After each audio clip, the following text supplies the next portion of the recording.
Greetings to my respected elders, my brothers and my sisters, and to all those who are not yet believers. Bismillahir Rahmanir Rahim. Alhamdulillahi Rabbil Alameen. In the name of Allah, the most gracious, the most merciful.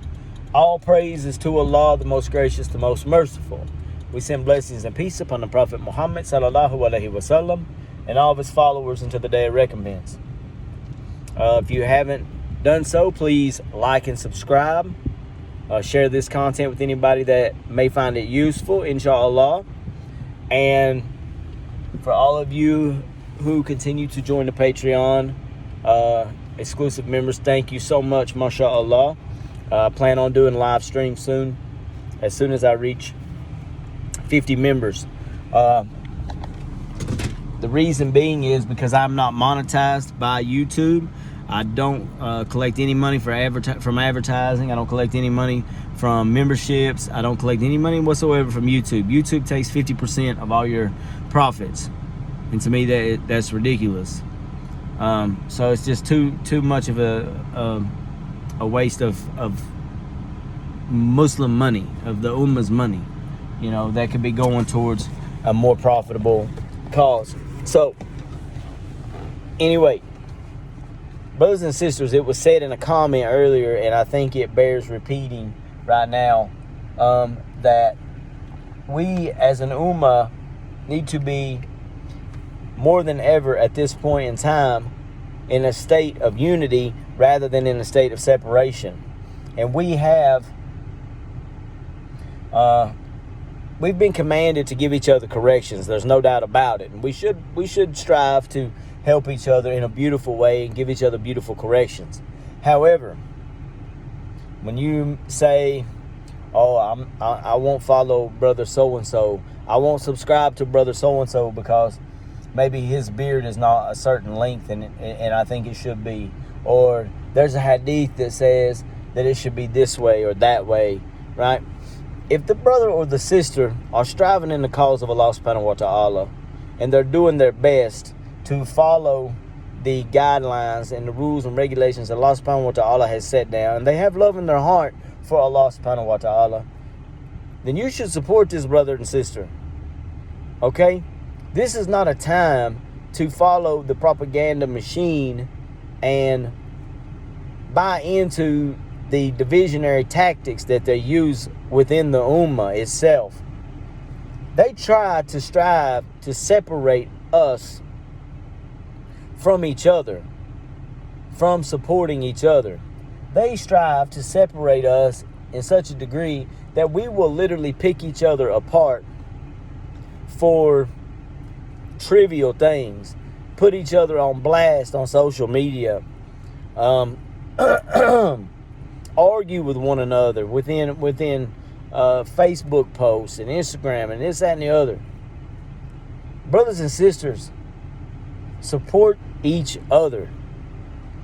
Of course, give beautiful guidance to the best of your ability. Give beautiful guidance to the best of your ability, right?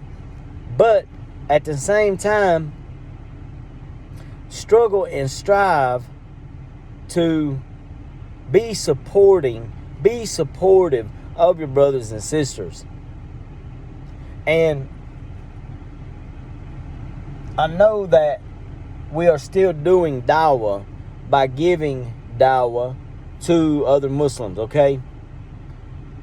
But the majority of the Muslims that may need this dawah may be Muslims who are not offering the salah. They're not attending Jummah and they have the ability to. They may be committing zina. They may be taking intoxicants. These are serious matters, okay? Everything within Islam matters. Don't get me wrong. That's not what I'm saying.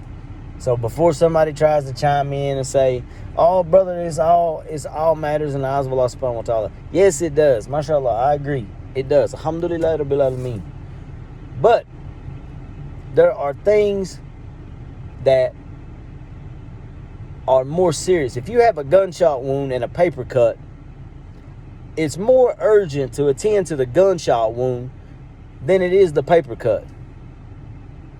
So, in terms of helping your brother and sister, attend to the gunshot wound rather than the paper cut. That's where growth happens. That's where support happens. That's where we can show our brothers and our sisters that we're on the same team. We forget a lot of times that we're on the same team. We forget that we are one ummah, united under Rasulullah sallallahu alaihi wasallam. May Allah subhanahu wa ta'ala give us guidance back to that. I mean, we cannot be separated and together at the same time. You know, within a family unit, within a household, you may have, let's say you have 5 siblings. All 5 of you siblings are not going to have the same likes, dislikes, etc., etc. But if you all follow the same religion within that household, mashallah, be happy that you follow the same religion as your brother and your sister, and give each other gentle, beautiful reminders. Man, don't be on each other's backs.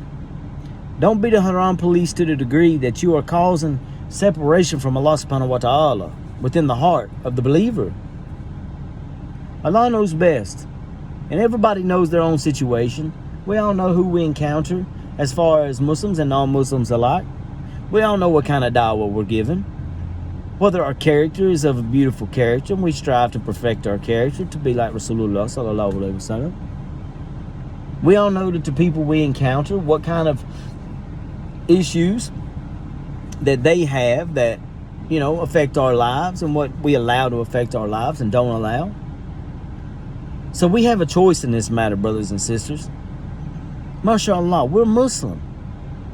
It's a beautiful thing.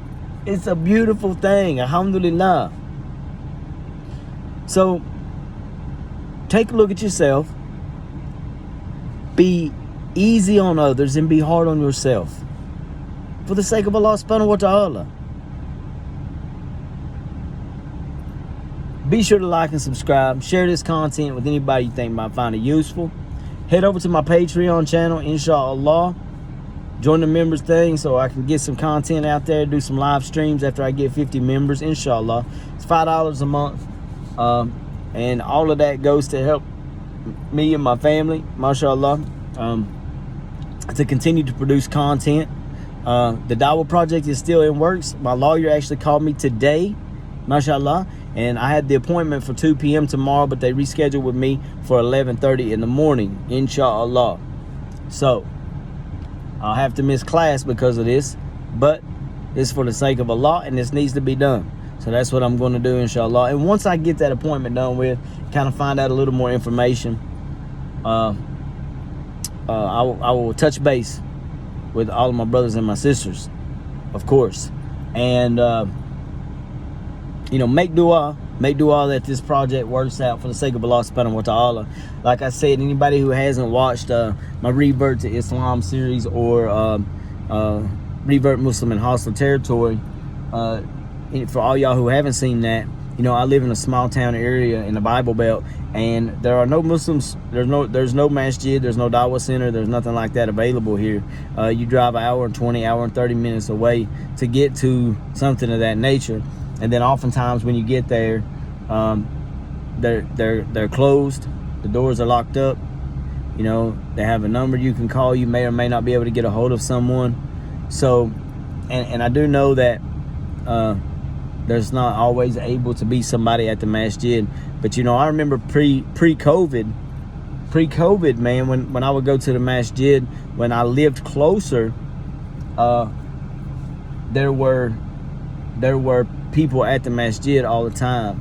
And because of the separation and not being able to be within the vicinity of the masjid, or going to a masjid and it being closed and being surrounded by non-believers at the time, it really caused separation for me and my deen. And may Allah forgive me for all that time wasted. I mean. But within the last year, Allah subhanahu wa ta'ala has really placed in my heart this seed that was planted long ago to grow and blossom and thrive, mashallah. And I'm so grateful for that. So what I would like to do, and the hopes and the plans, if it be the will of Allah subhanahu wa ta'ala, is to open the Dawah Center here locally, find a location, rent the location, get everything set up, you know, fill it with Dawah materials, see about bringing an imam in, things of that nature. So I'm going to have to be making contacts, be traveling back and forth to like maybe Asheville, North Carolina area,